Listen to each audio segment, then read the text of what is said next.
หลายครั้งในรายการคนอวดผีนะครับดิวมักจะบอกว่าเวลาที่มีคนในครอบครัวจากไปแล้วเนี่ยเราไม่ควรผูกพันธนาการด้วยวิธีการใดก็ตามสร้างศาลก็ดี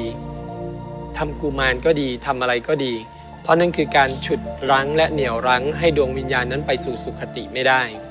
แต่ในกรณีนี้ถ้าเราทำความเข้าใจหัวอกของคนเป็นแม่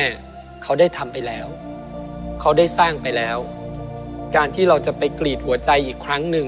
ที่เขาเจ็บปวดมาแล้วเนี่ยเขารักษาเยียวยามา5 ปีมันก็คงไม่ควร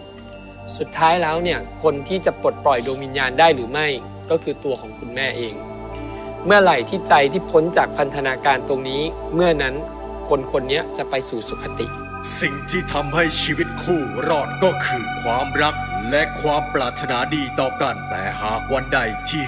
สิ่งนี้จางหายไปก็ควรจะจากกันด้วยดีอย่าทำร้ายกันและกันจนต้องมีคนที่ทุกข์ทรมานปางตายเช่นเรื่องราวในวันนี้